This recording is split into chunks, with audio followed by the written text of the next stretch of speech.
નમસ્કાર દર્શક મિત્રો, ધી લોકસત્તા શોમાં આપનું સ્વાગત છે। એસસી એસટી આરક્ષણમાં ક્રીમી લેયર પર સુપ્રીમ કોર્ટના તાજેતરના ચુકાદાના વિરોધમાં દેશવ્યાપી વિરોધ પ્રદર્શનની જાહેરાત કરવામાં આવી, જેમાં વિવિધ સંગઠનોએ આજે ભારત બંધનું એલાન આપ્યું હતું।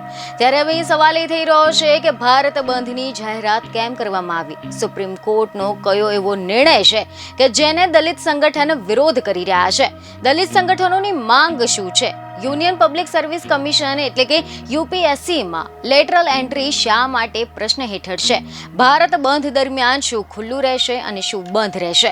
તો સૌપ્રથમ આપણે વાત કરીશું કે આ સમગ્ર વિવાદ શરૂ ક્યાંથી થયો। તો તમે જણાવી દઈએ કે મીડિયા રિપોર્ટ અનુસાર એવી માહિતી મળી રહી છે કે સુપ્રીમ કોર્ટે એસસી એસટી આરક્ષણમાં ક્રીમી લેયર અંગે ચુકાદો આપતા જણાવ્યું હતું કે તમામ એસસી અને એસટી જાતિઓ અને જનજાતિઓ સમાન વર્ગ નથી। કેટલીક જાતિઓ વધુ પછાત હોઈ શકે છે।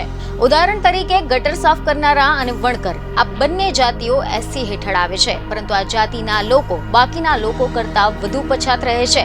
આ લોકોના ઉત્થાન માટે રાજ્ય સરકારો એસસી એસટી અનામતનું વર્ગીકરણ એટલે કે એનું પણ સબ વર્ગીકરણ કરીને અલગ કોટા નક્કી કરી શકે છે, અને આમ કરવું એ બંધારણના અનુચ્છેદ 341ની વિરુદ્ધ નથી।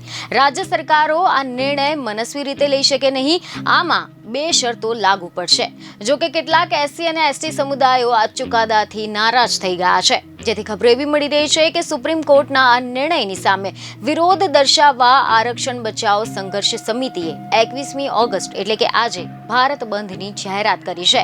આ દેશવ્યાપી વિરોધ પ્રદર્શનમાં અનામત બચાવ સંઘર્ષ સમિતિ ઉપરાંત અન્ય ઘણા બધા સંગઠનોએ પણ બંધનું સમર્થન કર્યું છે। બહુજન સમાજ પાર્ટી એટલે કે બસપા, રાજસ્થાનના એસસી એસટી સમૂહો, Bhim army chief Chandrashekhar Azad, Bharat tribal party Mohan લાલ રોયનું સમર્થન પણ મળી રહ્યું છે।